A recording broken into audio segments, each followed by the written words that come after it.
Yes, welcome mister Jojo Kanjirakkad. Thank you.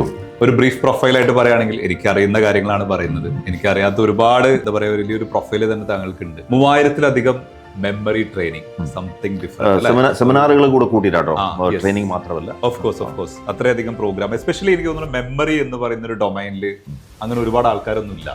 Only 1 person കേരളത്തിൽ. അതുപോലെ തന്നെ ആങ്കറിംഗിൽ ഉണ്ടായിരുന്നു അല്ലെ, ഏഷ്യാനെറ്റ്, ദൂരദർശൻ. അത് കഴിഞ്ഞിട്ട് വിജയ് സിനിമകളിലൊക്കെ കാണാൻ തുടങ്ങി.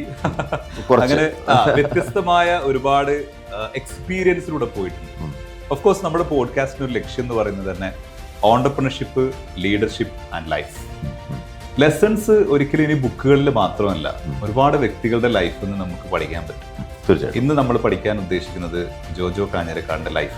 യെസ്, ഇതിലൊന്നുമില്ല, ഇതില് നമ്മുടെ കഥ പറയാന്നുള്ളത് തന്നെയാണ് പ്രധാനം. നമ്മുടെ കഥ വേറെ ആർക്കും ഇല്ലല്ലോ, അതില്ല. നിങ്ങളെ കഥ വേറെ ആർക്കും ഇല്ല, എന്റെ കഥ എനിക്കേ ഉള്ളൂ.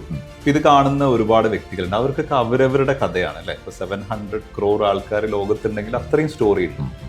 ഓരോരുത്തർക്കും വ്യത്യസ്തമായ സ്റ്റോറീസ് ഉണ്ട്. അതിലൊക്കെ ഒരുപാട് ലെസൺസും ഉണ്ട് നമുക്ക് പഠിക്കാൻ പറ്റുന്ന, ഇൻസ്പയർ ചെയ്യാൻ പറ്റുന്ന, നമുക്ക് ഓർത്തിരിക്കാൻ പറ്റുന്ന ഒരുപാട് തമാശകൾ ഉണ്ടാവും, കുറെ ദുരന്തങ്ങൾ ഉണ്ടാവും, എല്ലാം ഉണ്ടാവും, മിക്സ് ചെയ്തിട്ട് പോകും. യെസ്, എവിടെയാണ് നിങ്ങളുടെ ഒരു കരിയറിന്റെ സ്റ്റാർട്ടിങ്?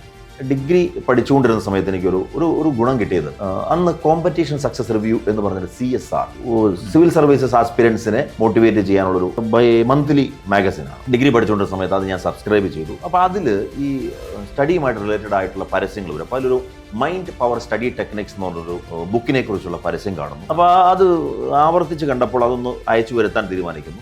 അങ്ങനെ അയച്ചു വരുത്തി അത് ഒന്ന് പഠിച്ചു നോക്കിയപ്പോൾ അതിൽ പറഞ്ഞിരിക്കുന്ന കുറേ കാര്യങ്ങളൊക്കെ നമ്മൾ പഠനത്തിൽ നിന്ന് അപ്ലൈ ചെയ്ത് നോക്കിയപ്പോൾ എനിക്ക് ഭയങ്കരമായിട്ടുള്ള എന്താണ് ഒരു റിസൾട്ട്.